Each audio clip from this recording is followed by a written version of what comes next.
In this paper, we'll try to examine extraction out of subjects in Greek, and its implications for the theoretical approaches to the subject condition. As we'll see in a moment, Greek violates the subject condition by permitting extraction out of all kinds of DP subjects in all positions, and extraction out of pre-verbal external arguments of volitional predicates poses serious problems for deep derivational approaches to subject condition, which rely on freezing conditions such as the activity and the edge conditions. And now, from a theoretical perspective, I will go through it quickly. The condition on extraction domains, as formulated by Huang, poses a serious problem since the heyday of the minimalist program. As Books 2007 says, the unifying notion of government is not a primitive, and so we can hardly derive it. Another way to capture the facts is blaming the derived position of subjects by appealing to some notion of freezing principle, Wechsler and Kolkover. This option seems to be right, as we can see in the example 4 from English and the examples 5 and 6 from Spanish and Greek, where extraction from the in situ subject is allowed. And as Chomsky says in Personal Communication, there are surprising differences among languages with respect to the subject condition. So, there have been many attempts to capture those differences. Those attempts, as Gallego and Uriaguerga 2007 say, somehow reflect its unstable status cross-linguistically. The basic empirical facts show that in the languages that allow sub-extraction from subjects, there seems to be an asymmetry between extraction out of subjects which remain in their base position inside the VP, the postverbal, and extraction out of subjects which have moved to a spec TP preverbal position. In the examples 7, 8, 9 below from English, Spanish, and Dutch, sub-extraction is allowed if the subjects remain in the postverbal position. So, those facts led many researchers to conclude that subject opaqueness basically arises at their derived position. There are many implementations of this idea: the chain uniformity condition, the criteria freezing. An interesting proposal by some researchers like Books and Gallego is to tie freezing to case and feature checking, namely to some notion of Chomsky's 2000 activity condition, C14. As Books and Gallego observe, tying freezing to features whose distribution is known to vary cross-linguistically may account for why the subject island is not as robust as the adjunct island. But the problem is that if we can really blame the derived position. Chomsky 2008 gives the following examples, 17 and 18, that show that extraction out of preverbal subjects is possible even in English, when they enter the derivation as internal arguments or pass by a feed effective specifier where no evaluation takes place. Now, if we were to relate the subject condition with the surface position of the subjects, namely spec TP, then there will be no way of deriving the difference between 17A and 17B or the grammaticality of 18AB, since in all these cases the subject ends up in the spec TP position. Gallego and Uriaguerga formulate Chomsky's hypothesis, the edge condition, C20, namely that phase edges create island domains. But where do the above theoretical approaches leave us? Spec VP is an island either by pure locality, because it's a phase edge that has already passed the derivation, as we saw in Chomsky 2008, or because elements in this position are not part of a main spine, as the multiple spell-out model of Uriaguerga predicts.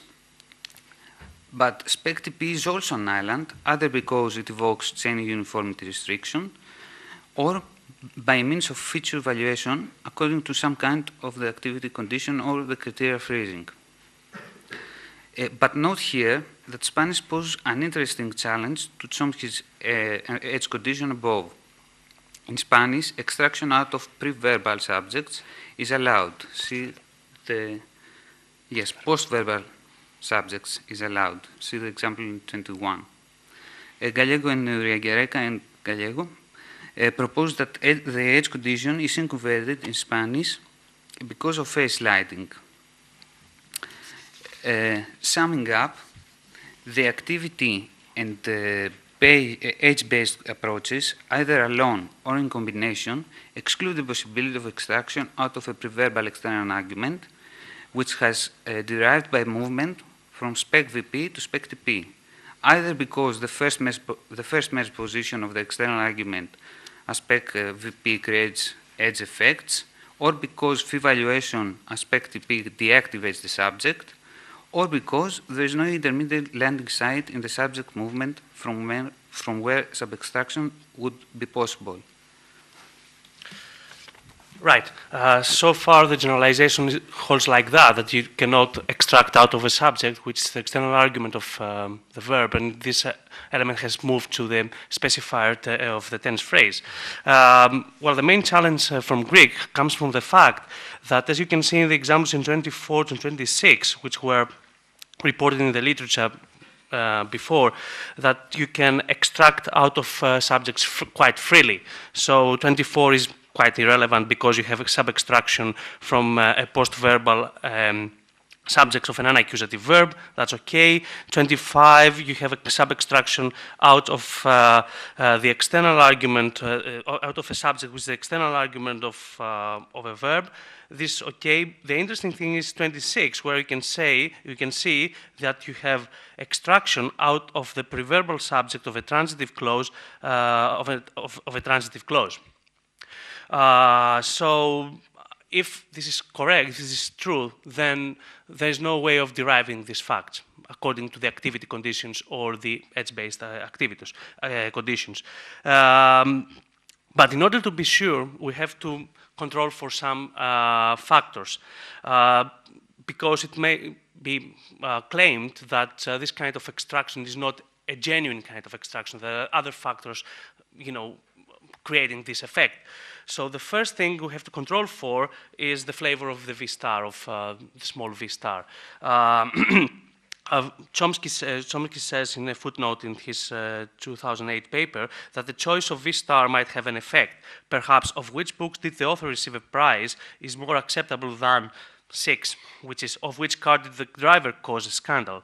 If so, difference among theta roles might be relevant, perhaps requiring deeper analysis of base structures. So what does this mean? What this means is that we need to find situations where the subject is a pure external argument in the sense that it has been generated as a specifier of a V star phrase. And this can only be happening with agentive, volitional agentive predicates, where this external argument is purely an agent. The other factor to control for is the status of the sub-extracted element. Again, by Chomsky, in the oral tradition, including talks of mine, not mine, Chomsky's, examples have kept to picture prepositional phrase constructions, but that lexical choice introduces extraneous issues because of the ambiguity of the phrase, which can be understood with the prepositional phrase interpreted not as the complement of picture, but as, in effect, a reduced relative clause. So if we want to translate this, then we are looking for constructions where the sub-extracted element is unambiguously interpreted as the complement of the noun, and not an adjunct. And the third factor is the prolepsis issue. And there is some kind of discussion in the literature about Spanish. Fortune in 2008 and Gallego 2010 discussed these issues.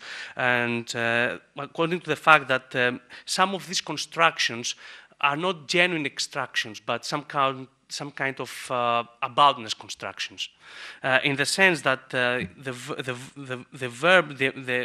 matrix verbs used in these examples are verbs like say and know, and these verbs may force an aboutness reading. If so, the alleged sub-extracted element might be generated as a direct dependent of the matrix verb, so that you don't have a sub-extraction from the, you don't have extraction out of the embedded subject. So in 27, you have a situation from Spanish where you can see that this element introduced by the de, which is I think the same element for the genitive marker, the preposition for the genitive marker, and the same element for the about thing can give you this construction. So in 29, an example like 29 may be okay in Spanish because you can reanalyze this construction as having as a kind of movement from an aboutness dependent, not a movement from the subject of the embedded clause. So again, we're seeking for constructions in which the sub-extracted element is not able, will not be able to be analyzed, to reanalyzed as an aboutness dependent on the matrix verb. Right. So if we have three factors to control with, have a look now on the examples in 30. The examples in 30 are examples from Greek, and I can imagine that this all sounds Greek to you. And you can also imagine that they mess the whole thing, because what we can see here is extraction out of a subject of an embedded clause of a transitive verb. Now, what we have done is that we have tried to control for all the above factors. So, all the examples we have seen involve the embedded verb is a volitional predicate, an adjective predicate. So there's no way to, so the subject of this construction is merged as an outer specifier of a V star phrase. So it's an edge. Second, the status of the sub-extracted element. The phrase we have used as a subject is the driver of the car. And we have applied two tests in order to see whether this is a complement kind of thing. The first is relativization. You cannot say in Greek, οδηγός ο οποίος είναι του αυτοκινήτου. That's bad, so you cannot relativize like that. And the other thing is that we have used the ALOS replacement. ALOS is a kind of pronominal in Greek, which is used like one in English. So it somehow substitutes for what is used to be called an N-bar constituent. That's a constituent which involves the head and the complement. So the examples in 33, and there's a mistake here, 33b is ungrammatical in Greek, illustrate that οδηγός του αυτοκινήτου, that is του αυτοκινήτου of the car in Greek, is a complement of the noun phrase. And finally, about the prolepsis issue, if you can see in the examples in 30, we have chosen the impersonal matrix verb to seem, corresponding to English to seem, φαίνεται στα ελληνικά, in Greek, sorry, which is somehow rejects aboutness dependence. It doesn't take aboutness dependence. Moreover, even if you haven't chosen for this verb, even if we have kept the verbs like ξέρω, which is the know, to know, and say, which is λέω, which is to, the correspondent of to say, there's a very interesting difference between the structure of the aboutness dependence in Greek and the sub-extracted element. As you can see in 34, aboutness dependence in Greek are introduced by either by the preposition για or by the complex preposition σχετικά με. The sub-extracted element, which is the complement of the noun, is not a prepositional phrase, it's a noun phrase which is marked for genitive. So there's no way of reanalyzing this element as an aboutness dependent of the matrix verb. So the prolepsis issue is out. And if you want more about this, in 36 you see a very interesting example where you have a construction with both an aboutness dependent and a sub-extracted element. So in 36 you see about the journalist, okay, which novel, okay, you know that the writer hit him, the journalist. And this is fine in Greek.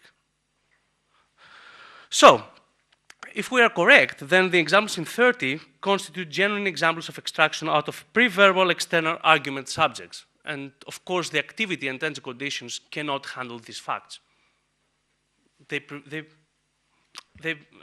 that these facts should be out.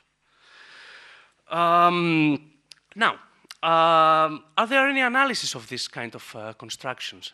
In fact, in the late 80s and the beginning of the zeros of the 2000s, where these facts were noticed, in fact, there is no analysis written in a paper, but in discussions we used to have with other Greek linguists, people used to say, okay, there's no problem because what you have extraction out of a preverbal subject, right? Okay, but in Greek you have extraction out of a postverbal subject. That's fine, there's no problem. What you do is you somehow reanalyze the preverbal subject as a postverbal subject, and since you can extract out of a postverbal subject, extraction out of preverbal subject is fine. That was the story, more or less. But of course, this is not an explanation. The first real explanation of these facts came with Kojoglu 2005 and 2010 analysis. 2005 his dissertation, 2010 is a paper presented at the Cyprus Fest. And it goes like that. Kojoglu assumes that the subject condition is a PF effect, but in which way? By the fact that it derives from the way the syntax-phonology interface processes the syntactic output of a non-trivial chain. Kojoglu claimed that when you have a certain transfer unit and you have a non-trivial chain inside this unit, then the syntax-phonology interface cannot handle more than 2 copies. So this chain must have the size of 2 copies. If it has the size of more copies, then somehow it cannot work out which one will be the one promoted from pronunciation, which one will be deleted. So, for instance, in English, you cannot sub-extract from a preverbal subject which was generated as the external argument of a V-star phrase, because what you have is 3 copies of this element. 1 copy in the CP, another copy in the spec TP, and another copy in the spec V-star phrase. So that's why this is out. What about Greek? Well, Kojoglu proposed that this is possible in Greek because in Greek you don't have subject movement. So what you have is that the subject is base generated, is firstly merged in the surface position, and that's fine. So you can extract out of it and you have only 2 copies, and that's perfect. And that's the story proposed by Kojoglu. Fair enough. There's one hint here, and the hint goes like that Kojoglu's analysis adapts the so-called left dislocation analysis of Greek subjects. So it somehow assumes that Greek subjects are left dislocated elements and not proper subjects in the way we know about English and other languages. And of course, this is in fact the predominant kind of analysis for Greek subjects. And this analysis goes like that you have different derivations for postverbal and preverbal subjects, in the sense that postverbal subjects stay in situ in the verb phrase, where preverbal subjects are adjoined or merged in a specifier of a topic phrase in the configuration, and then they are linked with a small pro somewhere in the theta domain. This is the story of this. There are many formulations of this kind of story, but the ultimate structure is the one given in 37. So in 37, what you have is you have extraction out of a first merged element. There are 2 problems with this kind of analysis. The first problem is that all these problems are related with the left dislocation analysis of Greek subjects and of Greek subject. And the first problem is that the left dislocation analysis of Greek subject predicts that this kind of construction is similar to the clitic left dislocation analysis of clitic doubled objects. In fact, all the analysis proposed, all the authors who have adapted this kind of analysis assume this thing.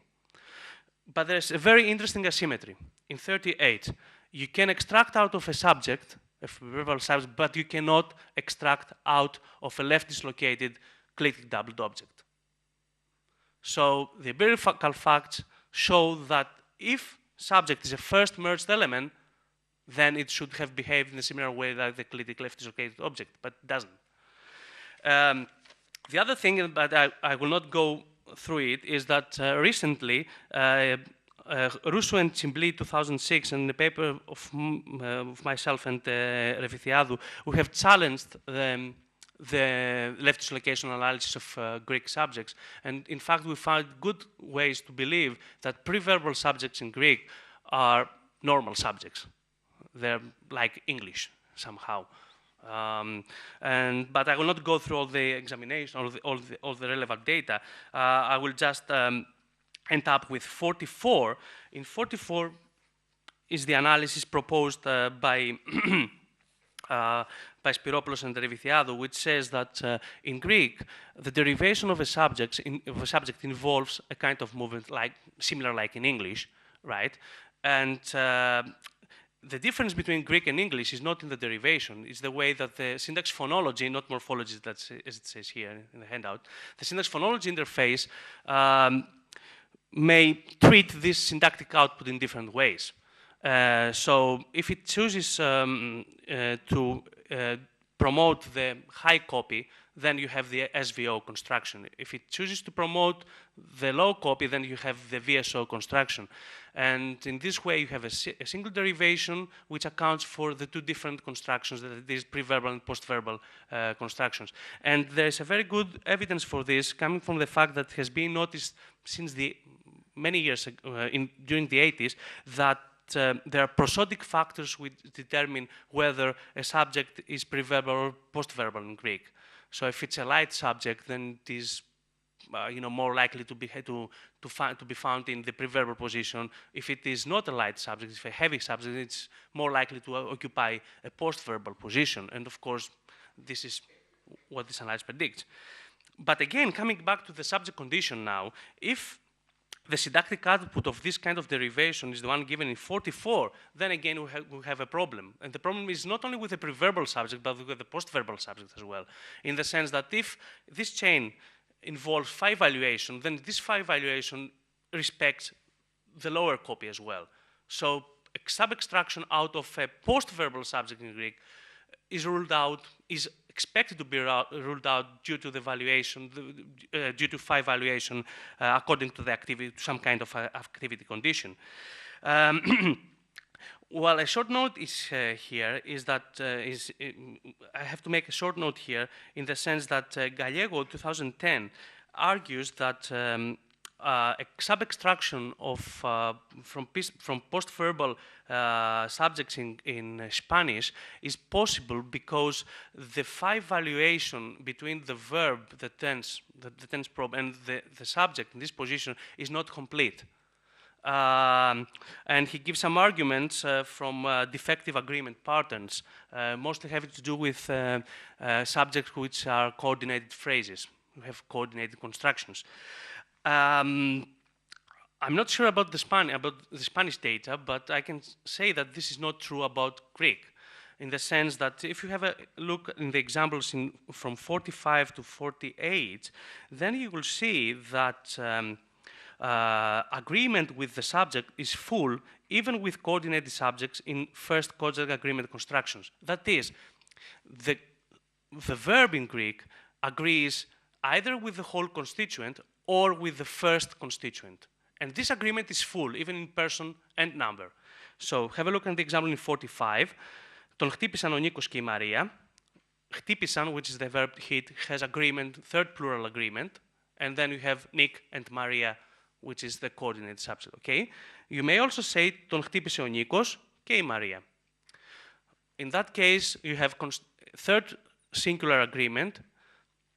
And now you may claim, okay, this is the default agreement, because third singular is the default agreement for Greek.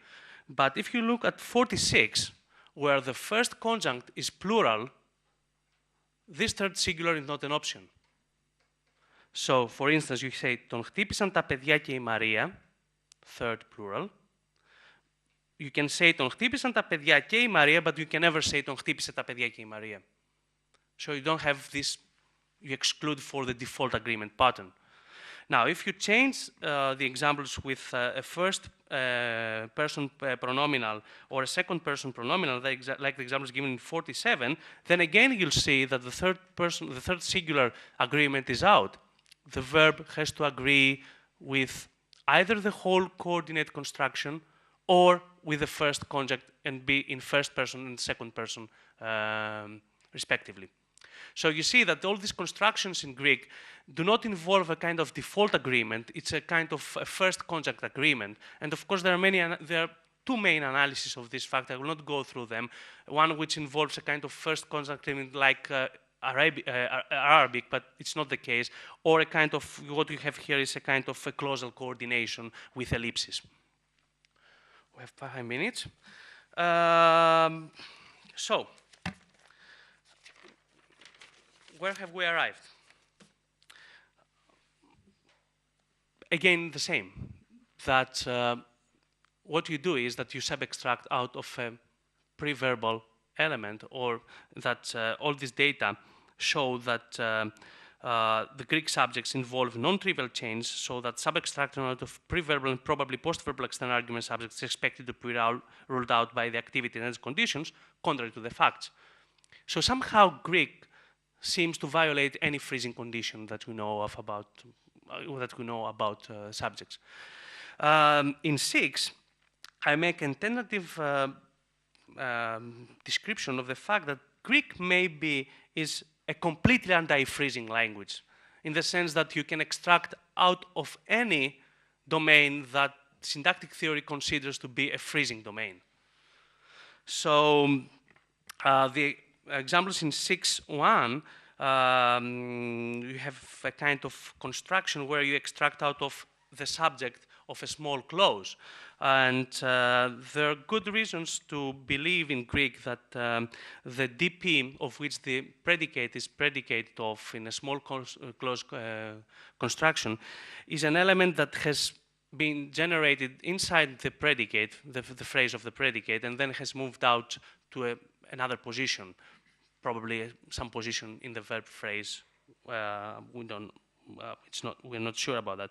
And there's a good way of believing this because of the binding effects given in 50. So in 50, you see that if you have an anaphor inside the predicate, in like the case θεωρώ, I consider, τον Nikos, πολύ περήφανο, very proud of himself, right? Now, if you move the XP, the predicate, that is very proud for himself, again, you have the binding effect in 50. That means that the TP binds the anaphor. The interesting facts come from 50C, where you see that you have that this kind of binding effects remain even in situations where you may wonder that this Maria thing, the subject may bind inside this element. So if you have the configuration of 49 is 51, again you have a situation like normal subjects. That is, you have an element which has derived, which is in a derived position and has gone through phi valuation and case assignment. And again, extraction out of this element is perfect in Greek. So you can say, ποιανού αυτοκινήτου θεωρείς τον οδηγό πολύ καλό? That's perfect. Now, and I think I will have to finish with them. Just 1 minute? 2 minutes, okay. The examples in 43 and 45 and 43, 44, and 45 are even more curious. These involve, in 43, WH extraction out of a WH element in a spec CP. Okay, this is not good. This is not news because we know we know about the data Torrego has given about Spanish, and Chomsky mentions in his 1986 book about these facts. But let us go to 54 and 55. In 54, what you have is focus movement out of a WH element in the spec CP. So you can take an element, you can focalize it out of a specifier of a CP. According to Ricci's criterial freezing, this is not allowed. This is not expected to take place. So, for instance, in Greek, you can say «Τις ηλιάδας έμαθα ποιες μεταφράσεις θα πολιθούν αύριο». That's perfect. Which means the Iliad, of the Iliad, I heard which, whatever. And I don't have the time. So, 55, yeah, is even worse in the sense that you can have the opposite effect. That is, you can question an element from a fronted focalized element. So, in example 55, you see that, starting from below, that τον οδηγώ, which is the driver, is the object of the embedded verb.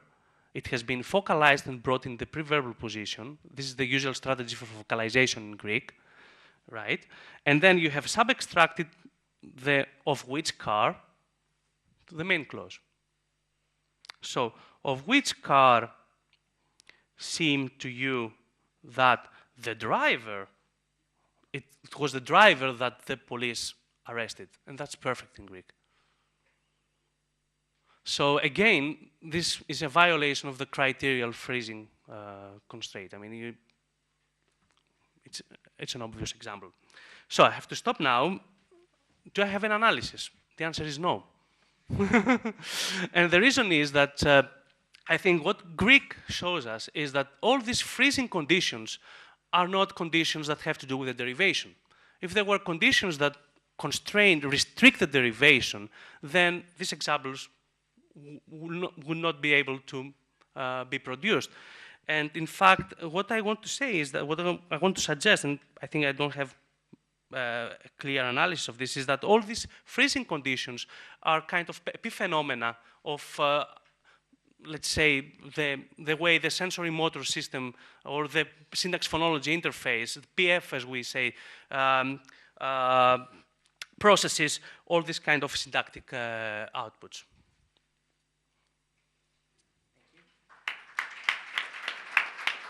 To build the sentence that I'm kind of imagining, but in any case, so about a possible way to, further way to distinguish between the hypothesis that preverbal subjects in Greek are left dislocated and your hypothesis that they are in their canonical position, say.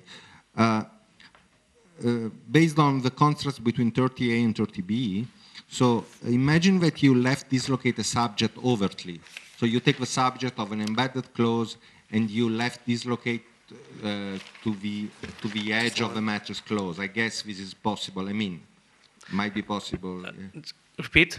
Okay. So take a subject and you overtly left dislocate it. Overtly by mean that you put it in the edge of the matrix clause. You take the subject of the embedded clause and you put it at the edge of the matrix clause. Okay. Like, for instance, in 30A. I don't know, John, I think,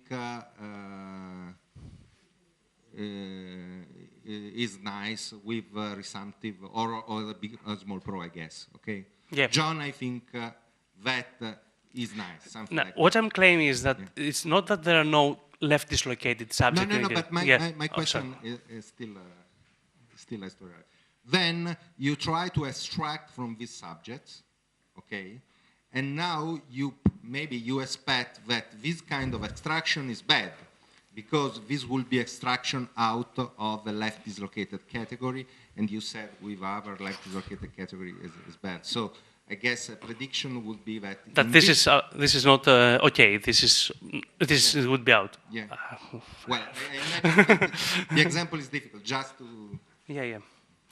I think generally what we in the situation in Greek is that when we have something which is unambiguously marked as a dislocated element, like the situation, you don't have extraction, even if it is a subject. But I'm not sure. I have to test it.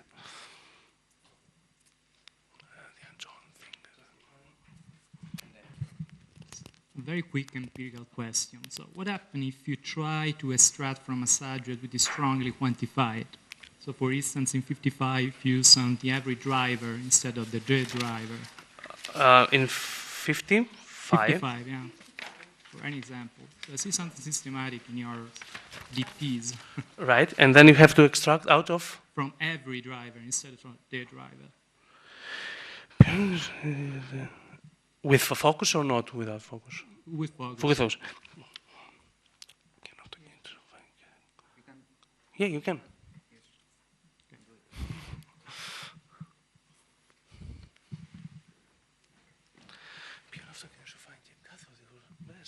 I was tempted to believe you until you got to section 6, the anti-everything language, which makes me suspicious of the language in general. So I'll ask well, it's a true language. yeah, well, the section 6 suggests maybe not, right? But anyway, I have a question about section 5 and the argument against the left dislocation analysis. Mm-hmm. And I'm wondering, I didn't have enough time to go through the second problem that you mentioned for this analysis. So the one that starts at the bottom of, well, there is no page number. But anyway, the problem 2. And I was wondering if any of the arguments that you have there show that you cannot have a base-generated pre-verbal subject, or merely the fact that they show that those that we think are pre-verbal, some of them can be, as an option, derived, but do you have an argument that there is absolutely no way? No. The opposite, that you may have pre-verbal subjects that may be left dislocated elements, and you also have pre-verbal subjects which are fine, usual subjects. We have both in Greek. In the sense that when something is clearly topicalized, like the one given by Carlos here, then what you have, this preverbal subject is a left dislocated subject, and you have a construction similar to clitic left dislocation, where the clitic is in fact is the agreement or a small pro, something like that. But also, most of the subjects in Greek, I mean, you can have proper subjects in Greek, and in fact, what the claim here is that what you can extract out of these subjects. So the possibility that you have proper subjects in Greek, like the ones in English, that is, subjects which are derived by means of movement, and then you can extract out of them, then this is the problem for the activity conditions. Not the one that, this doesn't mean that you don't have real left dislocated subjects in Greek. I don't know whether I was clear about that, I'm afraid not.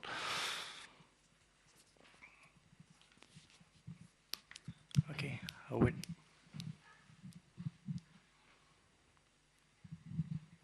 Just a very quick terminological question.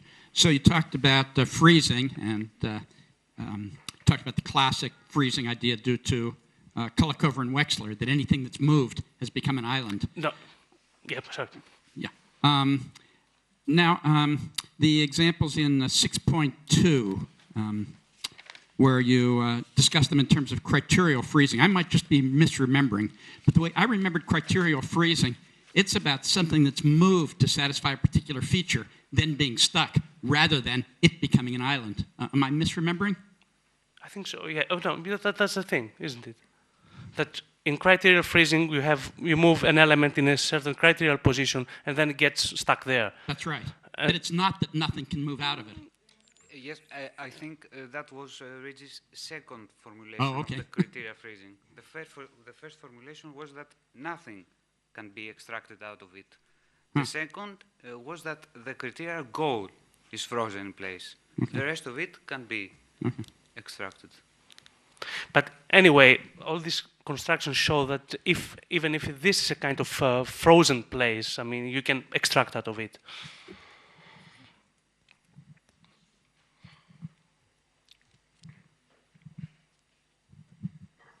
I wrote a paper a couple of years ago about freezing effects and the sorts of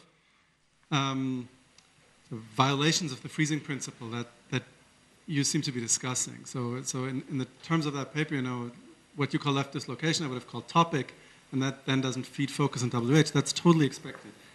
Now, 54 and 55 make Greek look really odd to me. And so I'm wondering what the criterion is by which you identify that the Iliad in 54 is focus moved rather than contrastively left dislocated, if such a thing exists. So, right, for Italian, that's like a big debate.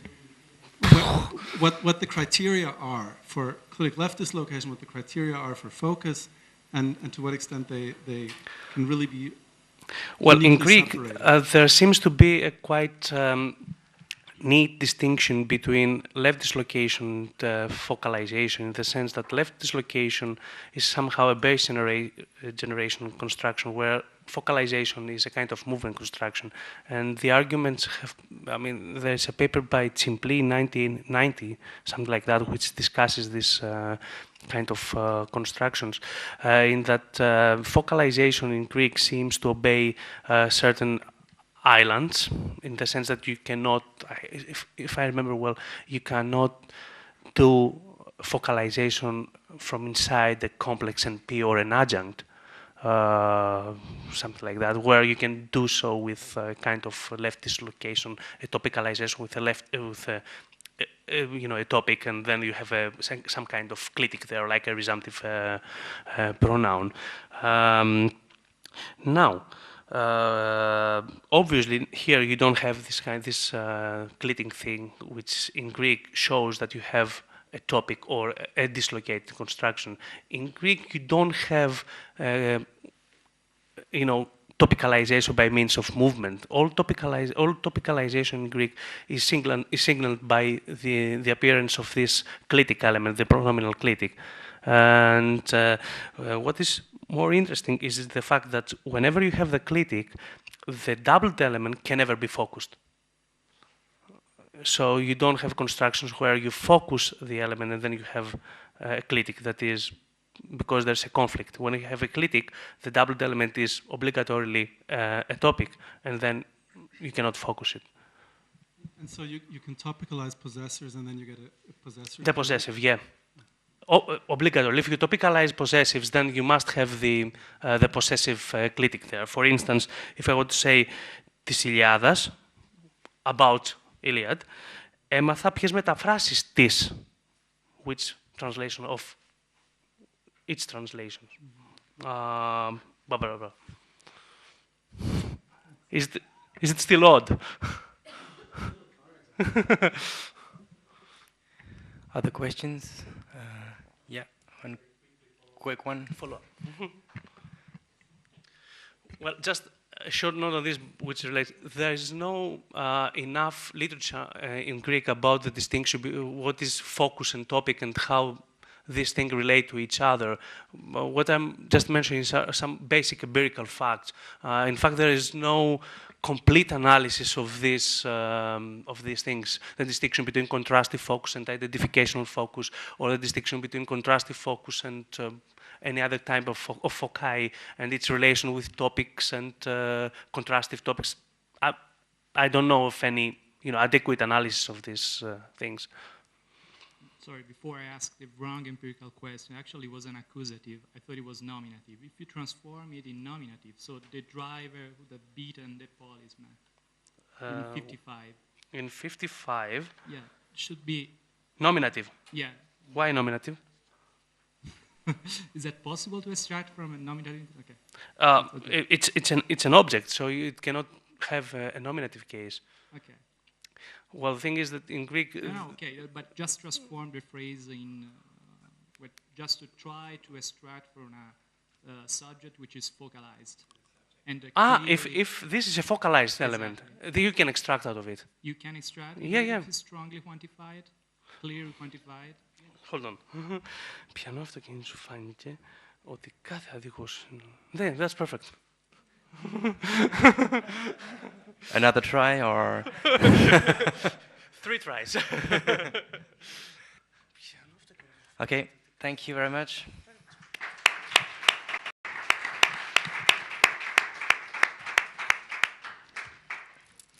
End of the day. End of the day.